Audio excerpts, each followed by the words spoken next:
Viewers আসসালামু আলাইকুম। আমি ডক্টর নুসরাত জাহান দৃষ্টি, কাজ করছি ক্লিনিক্যাল সোশ্যাল ওয়ার্কার এবং সেক্সুয়াল হেলথ এডুকেটর হিসেবে আমার verified YouTube channel sex edu with doctor দৃষ্টির সাথে যৌন স্বাস্থ্য সম্পর্কে সচেতনতা তৈরিতে এবং কুসংস্কার দূরীকরণে কুষ্টিয়া প্রকাশনী থেকে প্রকাশিত হয়েছে আমার বই সেক্স এডুকেশন এবং যৌন স্বাস্থ্যের 1000 প্রশ্নোত্তর। আশা করছি আমার তৈরি ভিডিও বার্তা এবং বইয়ে দেওয়া তথ্য আপনাদের দাম্পত্য জীবনকে সহজ, সুন্দর, নিরাপদ করতে সহায়ক ভূমিকা পালন করছে। অনেকে জানতে চেয়েছেন কন্ডোম ছাড়া কিভাবে সেক্সকে নিরাপদ করা যায়। কন্ডোম ছাড়া সেক্স আদৌ সম্ভব? হ্যাঁ, সম্ভব। তবে কখন তা ঝুঁকিপূর্ণ এবং কখন তা নিরাপদ এই বিষয় সম্পর্কে জানতে হবে এবং এই বিষয় সম্পর্কে প্রত্যেক দম্পতি জানা প্রয়োজন। ইতিমধ্যে কন্ডোম ছাড়া সেক্স সম্পর্কে বেশ কিছু ভিডিও বার্তা দেওয়ার চেষ্টা করেছি, তবে আজকের ভিডিও বার্তায় মূলত গবেষণা ভিত্তিক কিছু তথ্য তুলে ধরার চেষ্টা করব। বিশেষ করে কন্ডোম ছাড়া সেক্সের ক্ষেত্রে কোন কোন গবেষণা হয়েছে এবং সেখানে কোন বিষয়গুলোকে উল্লেখ করা হয়েছে বা গুরুত্ব দেওয়া হয়েছে, এই বিষয়গুলো সম্পর্কে প্রত্যেক দম্পতির জানা প্রয়োজন। একটি গবেষণা সেন্টার ফর ডিজিজ কন্ট্রোল এবং প্রিভেনশন, তাদের একটি গবেষণা দেখা গিয়েছে যে যারা কন্ডোম ছাড়া সেক্স করছেন তাদের মধ্যে যৌনবাহিত জীবাণুর সংক্রমণ দ্বারা যৌনবাহিত রোগে আক্রান্ত হওয়ার সম্ভাবনা সবচেয়ে বেশি থাকে। অর্থাৎ যারা কন্ডোম ছাড়া সেক্স করছেন তাদের মধ্যে এক প্রকার ঝুঁকি থাকে বিভিন্ন ধরনের যৌনবাহিত রোগ বা আমরা বলে থাকি এসটিডি অর্থাৎ এসটিআই ছাড়া সেক্সুয়ালি ট্রান্সমিটেড ইনফেকশন দ্বারা সেক্সুয়ালি ট্রান্সমিটেড ডিজিজ হওয়ার একটা সম্ভাবনা থাকে। যেমন আমরা বলি এই রোগগুলোর ক্ষেত্রে সিফিলিস, গনোরিয়া, ক্লামাইডিয়া এই ধরনের বিভিন্ন রোগ হতে পারে। আবার আরেকটি গবেষণা যেটাকে বলা হচ্ছে যে গাটমেটার ইনস্টিটিউট, তাদের একটি গবেষণায় বলা হয়েছে যে প্রত্যেক বছর প্রতি 10 জনের মধ্যে 7 জন যারা কিনা অনাকাঙ্ক্ষিত গর্ভধারণ করছেন তারা মূলত নিরাপদ যৌনবাহিত সম্পর্কে যাচ্ছেন না বা নিরাপদ সেক্স করছেন না, অর্থাৎ তারা কন্ডোম ছাড়াই সেক্স করছেন। আরও সহজভাবে যদি বলে থাকি যে প্রত্যেক বছর অনাকাঙ্ক্ষিত গর্ভধারণ যেখানে হয়ে থাকে সেখানে প্রত্যেক 10 জনের মধ্যে 7 জন শুধুমাত্র কন্ডোম ছাড়া সেক্সের কারণে অনাকাঙ্ক্ষিতভাবে গর্ভধারণ করে ফেলছেন। অর্থাৎ কন্ডোম ছাড়া যদি সেক্স করে থাকেন তাহলে সেই ক্ষেত্রে অনাকাঙ্ক্ষিত গর্ভধারণের একটা ঝুঁকি থাকে।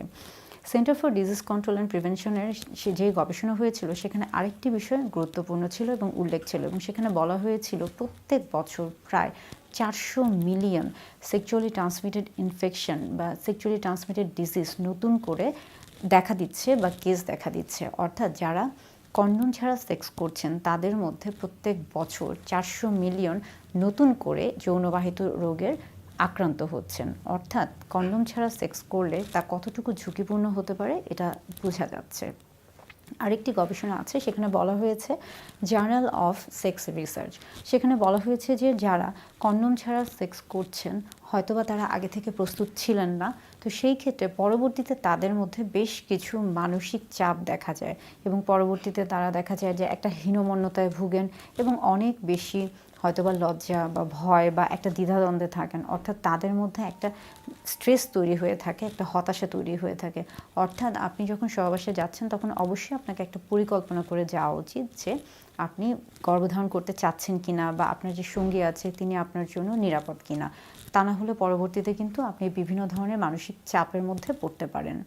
আরেকটি গবেষণাতে ব্রিটিশ মেডিকেল জার্নাল, সেখানে বলা হয়েছে মূলত যারা কন্ডোম ছাড়া সেক্স করছেন তাদের ক্ষেত্রে মা এবং নবজাতক, তাদের ক্ষেত্রে মা এবং নবজাতক উভয়ের জন্যই খুব বেশি ঝুঁকিপূর্ণ একটা বিষয় হয়ে দাঁড়াচ্ছে। অর্থাৎ যে সকল মা যারা কন্ডোম ছাড়া সেক্স করছেন বা আগে থেকে হয়তোবা করেছেন গর্ভবতী অবস্থায়, তাদের ক্ষেত্রে দেখা যাচ্ছে যে গর্ভকালীন সময়ে মায়ের কাছ থেকে নবজাতক বাচ্চার মধ্যে অর্থাৎ গর্ভস্থ শিশুর মধ্যে বিভিন্ন ধরনের জীবাণুর সংক্রমণ হয়ে থাকে এবং এর ফলে কিন্তু বিভিন্ন ধরনের সমস্যা দেখা দিতে পারে। একটা পর্যায়ে কিন্তু দেখা যায় যে অনেক সময় বিকলাঙ্গ বাচ্চা হয়ে থাকে, আবার অনেক সময় কিন্তু গর্ভস্থ শিশুর আরও বেশ কিছু সমস্যা হতে পারে, আবার মারাও যেতে পারে। তাই কন্ডোম ছাড়া সেক্স কতটা ঝুঁকিপূর্ণ এই বিষয়টা সবসময় খেয়াল রাখতে হবে। কন্ডোম ছাড়া সেক্স এই বিষয়টাকে অবশ্যই গুরুত্ব দেওয়া উচিত, কারণ কন্ডোম ছাড়া সেক্স যদি কেউ করে থাকে তাহলে সেই ক্ষেত্রে তাকে বেশ কিছু বিষয় খেয়াল করতে হবে। প্রথমত হচ্ছে তার সঙ্গীর বিষয়ে খেয়াল করতে হবে যে যার সাথে আপনি শারীরিক সম্পর্কে যাচ্ছেন অর্থাৎ আপনার যিনি সঙ্গী আছেন তিনি আপনার জন্য নিরাপদ কিনা বা আপনার জন্য ঝুঁকিপূর্ণ কিনা। যদি এমন হয়ে থাকে যে তিনি আপনার বিশ্বস্ত সঙ্গী এবং আপনি ছাড়া বা আপনারা দুজন স্বামী স্ত্রী ছাড়া আপনারা তৃতীয় কোনো ব্যক্তির সাথে শারীরিক সম্পর্কে নেই, তাহলে সেই ক্ষেত্রেই শুধুমাত্র কন্ডোম ছাড়া সেক্স সম্ভব।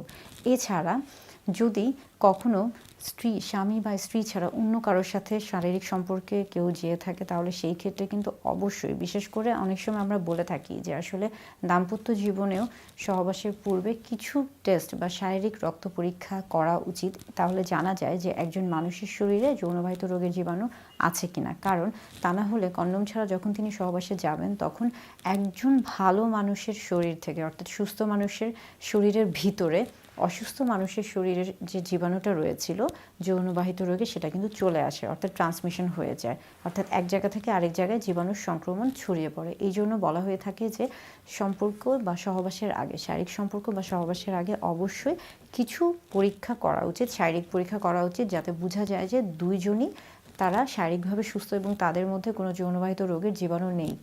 এটা আরেকটা গুরুত্বপূর্ণ বিষয় হচ্ছে যারা কন্ডোম ছাড়া সেক্সে যান তাদের ক্ষেত্রে খেয়াল করতে হবে যে যদি তারা এরকম পরিবার পরিকল্পনা পদ্ধতি চিন্তা করে থাকেন যে ভবিষ্যতে স্বামী স্ত্রী ইতিমধ্যে তারা হয়তোবা বাচ্চা নেবেন না, তাহলে সেই ক্ষেত্রে যদি তারা কন্ডোম ছাড়া সেক্সে যেতে চান তাহলে তাদের মধ্যে বেশ কিছু বিকল্প পদ্ধতি রয়েছে জন্ম নিয়ন্ত্রণের। কন্ডোম ছাড়া যদি সেক্স করা হয়ে থাকে তাহলে সেই ক্ষেত্রে দেখা যায় যে যদি আগে থেকে কোনো পরিবার পরিকল্পনা পদ্ধতির মধ্যে না থাকে তাহলে সেই ক্ষেত্রে কিন্তু অনেক সময় গর্ভধারণ হয়ে যায়।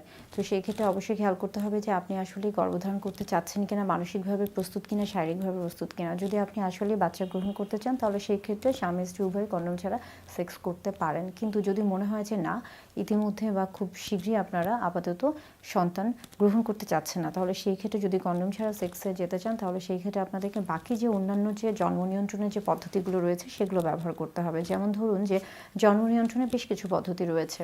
একটি হলো একদম স্থায়ী পদ্ধতি, একটি হলো অস্থায়ী পদ্ধতি। অস্থায়ী পদ্ধতির মধ্যে আবার স্বল্পমেয়াদী এবং দীর্ঘমেয়াদী। স্বল্পমেয়াদীর মধ্যে আমরা বলে থাকি যে কন্ডোম, এটা নারী পুরুষ উভয়ের ক্ষেত্রে রয়েছে। আর হচ্ছে এছাড়া দেখা যায় যে বিভিন্ন ধরনের পিল বা খাবার বড়ি পাওয়া যায়, এটা কম্বাইন্ড পিল রয়েছে, মিনি পিল রয়েছে। আবার অনেক সময় অনেকে ইমার্জেন্সি কন্ট্রাসেপটিভ পিল খেয়ে থাকেন। তবে ইমার্জেন্সি কন্ট্রাসেপটিভ পিলের ক্ষেত্রে অবশ্যই খেয়াল করতে হবে যে একজন দম্পতি বা একটি দম্পতি বা একজন নারী যেন জীবনে কখনোই ইমার্জেন্সি কন্ট্রাসেপটিভ পিল গ্রহণ না করে থাকে, সেটাই যেন তার একটা লক্ষ্য হয়ে থাকে। কারণ এটা আসলে একদমই ইমার্জেন্সি অর্থাৎ জরুরি অবস্থা ছাড়া কখনোই এটা গ্রহণ করা উচিত না।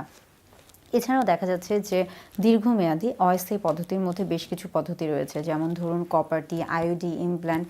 এই জন্য আপনাকে আগে চিন্তা করতে হবে যে আপনি যদি কন্ডোম ছাড়া সেক্সের চিন্তা করে থাকেন তাহলে সেই ক্ষেত্রে আপনি কোন পদ্ধতিতে যাবেন বা পরবর্তীতে আপনার পরিকল্পনা কী, এবং সেই পরিকল্পনা অনুযায়ী আপনাকে সহবাসে লিপ্ত হতে হবে।